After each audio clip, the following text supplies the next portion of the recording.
Hello friends, welcome to your online tutor. आज के इस वीडियो में हम एक्सरसाइज 3.6 का क्वेश्चन नंबर 2 करेंगे and question is formulate the following pairs of equations and hence find their solutions. क्या कहा गया है, हमें जो दिए गए क्वेश्चंस है उनमें से इक्वेशंस बनाना है, फिर उसका सॉल्यूशन भी फाइंड करना है।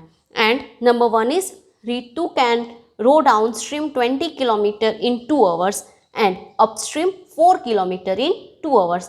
Find her speed of rowing in still water and the speed of current. पहले क्या करेंगे, हमें जो पूछा गया है उसको सपोज कर लेंगे।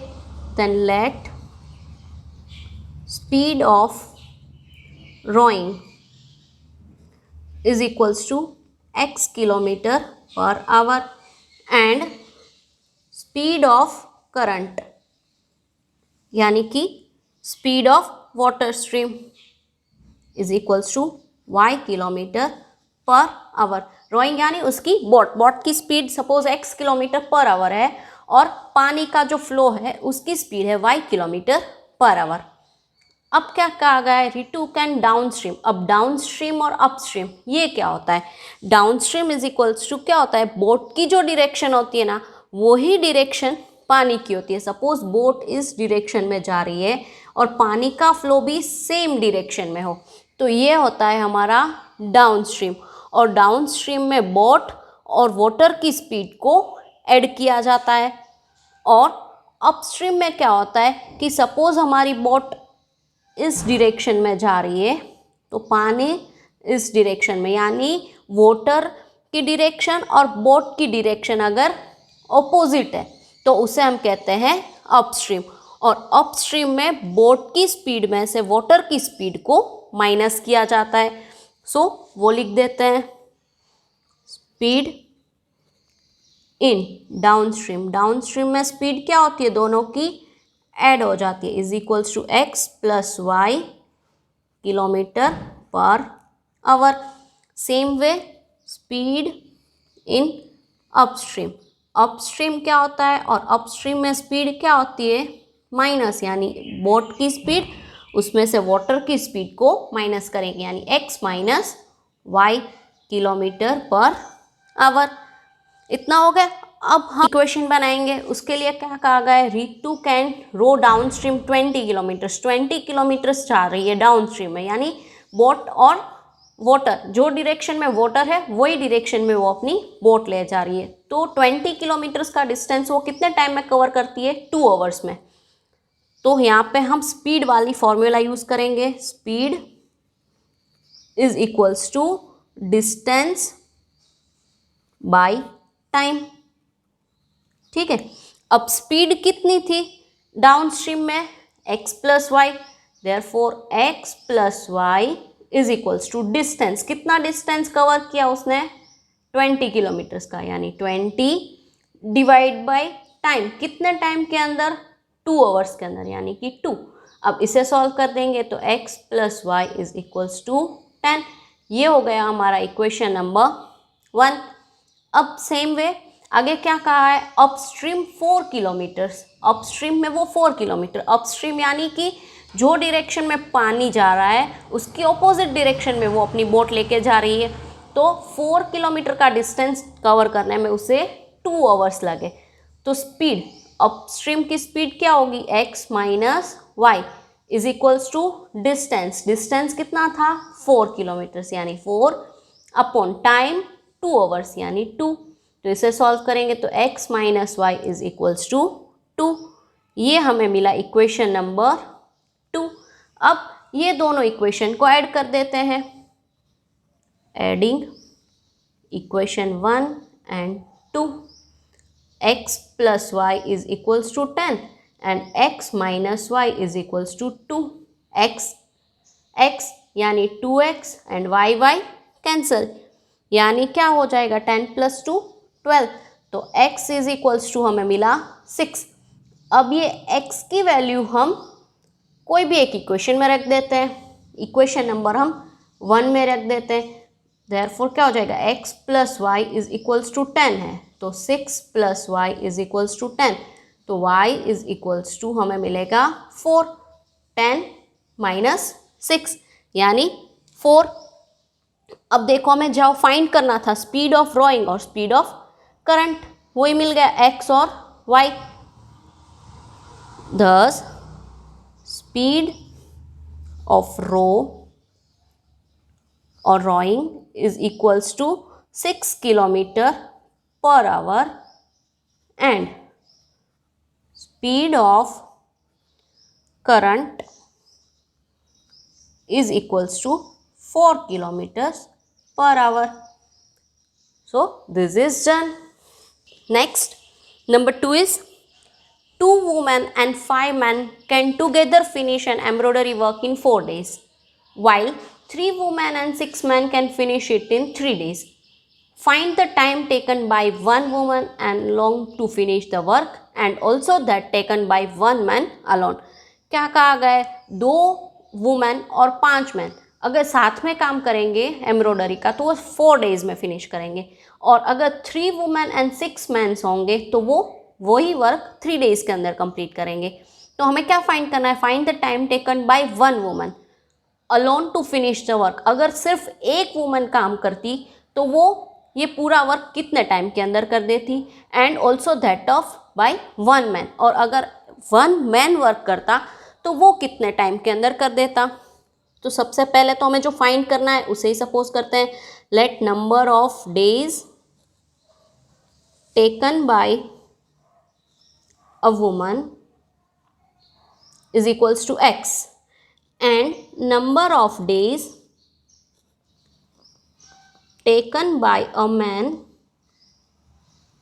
is equals to y days. अब work done by a woman in one day, एक दिन के अंदर वुमन कितना काम करेगी? तो नीचे टोटल डेज और ऊपर जो काम है one work in total days, one work upon total days यानी 1 अपॉन एक्स। ये हमने वर्क एंड रेम्यूनरेशन वाले चैप्टर में सीखा था। अब same way work done by a man in one day, वो कितना हो जाएगा? 1 बाय वाई, यानी work done in a day upon total number of days यानी एक दिन, और टोटल नंबर ऑफ डेज यानी कि y। ठीक है, अब इक्वेशन बनाएंगे। अब देखो 2 वुमेन एंड 5 मैन, 2 वुमेन और पर वुमेन कितना टाइम लेता है? 1 बाई एक्स यानी 1 बाई एक्स प्लस 5 मैन यानी 5 into 1 by y is equals to how many days? 4 days यानी कि 1 बाई 4। अब सेम वे 3 वुमेन यानी 3 into 1 by x and 6 man यानी 6 इंटू 1 बाई वाई, वो कितने दिन लगाएंगे? 3 डेज यानी 1 बाई 3। अब इसे सॉल्व करेंगे तो 2 by x plus 5 by y is equals to 1 by 4 होगा। Same way 3 by x plus 6 by y is equals to 1 by 3 हो जाएगा। तो इससे हम नंबर 1 और इसे इक्वेशन नंबर 2 देते हैं। अब क्या करेंगे? ये फ्रैक्शन के फॉर्म में है तो हम 1 बाई एक्स की जगह पे a और 1 बाई वाई की जगह पे b सपोज कर लेंगे। Let 1 by x is equals to a and 1 by y is equals to b। तो सेम ये इक्वेशन क्या हो जाएगा? 2a plus 5b is equals to 1 by 4 and 3a plus 6b is equals to 1 by 3। अब भी यहाँ पे देखो ये फ्रैक्शन में है तो इसे कन्वर्ट करते हैं तो क्या करना पड़ेगा? 4 को इससे मल्टीप्लाई यानी 4 2 जार 8a plus 20b is equals to 1 और 8a plus 20b minus 1 is equals to 0। ये बना देते हैं हमारा इक्वेशन 3। सेम वे इसे सॉल्व करते हैं। 3 इंटू 3 मीन्स 9a प्लस 6 3 जार 18b is equals to 1। Same way 9a plus 18b minus 1 is equals to 0। इसे कहते हैं इक्वेशन नंबर 4। अब इनको दोनों इक्वेशन को हम क्रॉस मल्टीप्लिकेशन की मेथड से सॉल्व करते हैं। तो यहाँ पे लिखेंगे a अपॉन b1 b2 यानी क्या है 20 and 18। Same way c1 c2 is equals to b upon a1 a2। a1 है 8 और a2 है हमारा 9 is equals to 1 upon a1 a2 यानी कि 8 9 b1 b2 यानी 20 and 18।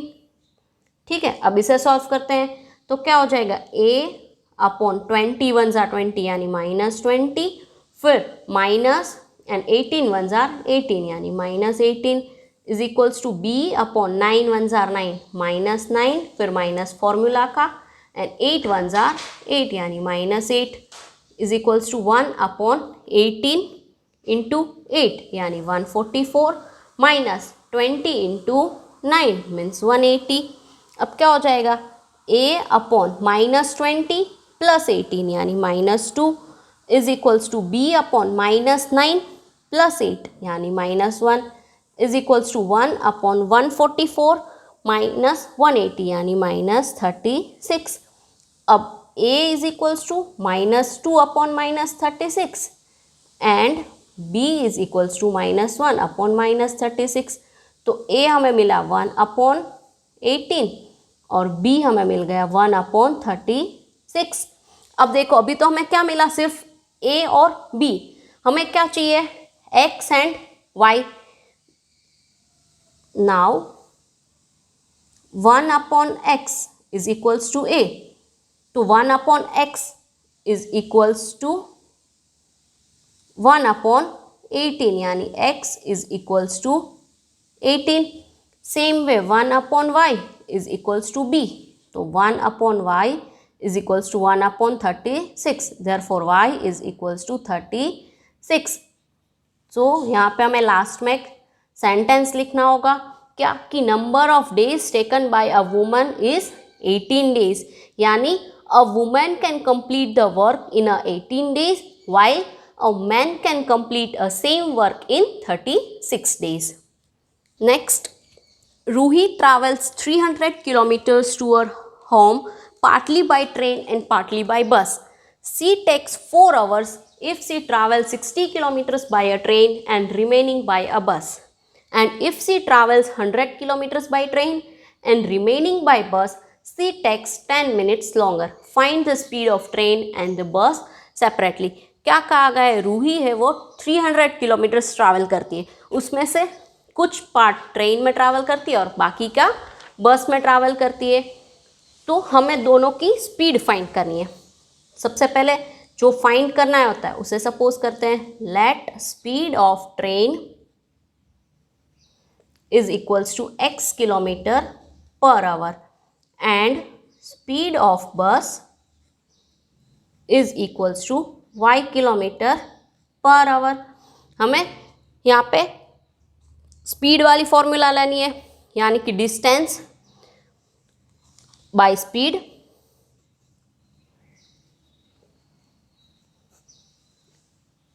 Is equals to time. ये फॉर्मूला का यूज करके हम इक्वेशन बनाएंगे। सबसे पहले क्या कहा गया है 300 किलोमीटर्स टोटल ट्रैवल करती है।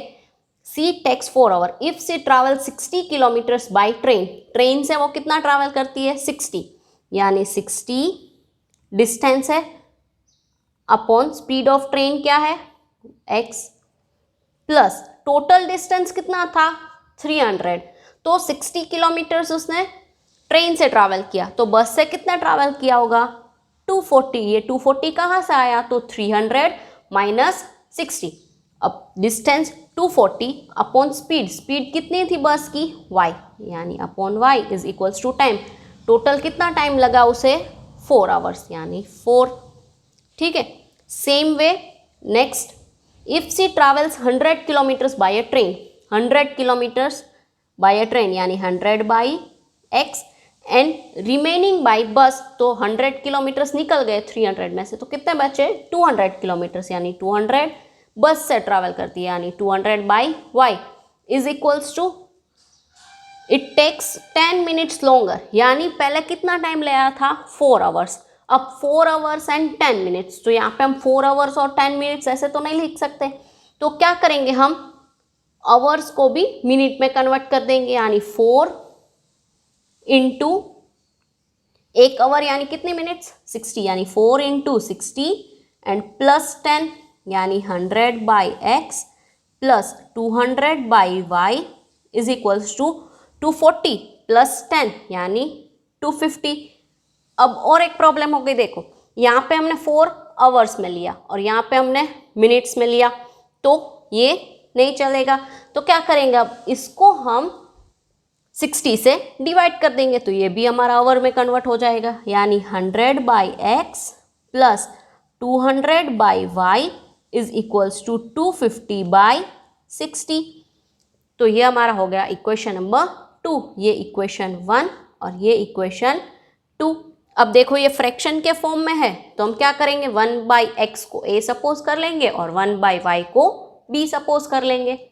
Let 1 by x is equals to a and 1 by y is equals to b। तो ये हमारा इक्वेशन क्या हो जाएगा 60a plus 240b is equals to 4। और सेम वे ये वाला इक्वेशन क्या हो जाएगा 100a plus 200b is equals to 250 by 60 है, यानी मैं उसे 25 by 6 कर देती हूँ। अब ये जो 6 डिनोमिनेटर में अपोजिट साइड लेके जाएंगे तो मल्टीप्लिकेशन में हो जाएगा, तो क्या हो जाएगा 600a प्लस 6 2 जार 12 यानी 1200b इज इक्वल्स टू 25। ये होगा हमारा इक्वेशन नंबर 3 और ये होगा इक्वेशन नंबर 4। अब क्या करेंगे इक्वेशन नंबर 3 को 10 से मल्टीप्लाई करेंगे और फिर उसे सब्ट्रैक्ट कर देंगे इक्वेशन नंबर 4 से। Multiplying equation number 3 by 10 and then subtract from 4। तो इसको पहले 10 से मल्टीप्लाई कर देंगे, यानी 600a plus 2400b is equals to 4 10 जार 40 एंड देन सब्ट्रैक्ट फ्रॉम 4। 4 से सब्ट्रैक्ट करना है इसलिए 4 को ऊपर लिख देंगे, यहाँ पे 600a plus 1200b is equals to 25। अब सब्ट्रैक्ट कर दिया तो यहाँ पे a कैंसिल, यानी यहाँ पे आएगा minus 1200b is equals to minus 15। तो b is equals to 15 divide by 1200। 15 divide by 1200 means 80, यानी 1 बाई 80। अब b की वैल्यू मिल गई, अब हमें a की वैल्यू मिल जाएगी। Substitute value of b in equation number 3। अब थर्ड इक्वेशन लिखते हैं 60a plus 240 into B. B की जगह पे क्या लिखेंगे 1/80 इज इक्वल्स टू 4। अब यहाँ पे देखो 80 3 जार 240 यानी 60a is equals to 4 minus 3। तो 60a is equals to 1, therefore a is equals to 1 by 60। अब यहाँ पे a मिला और b मिला, हमें क्या चाहिए x एंड y, सो वो फाइंड कर लेते हैं। Now 1 by x is equals to a, therefore 1 by x is equals to 1 by 60।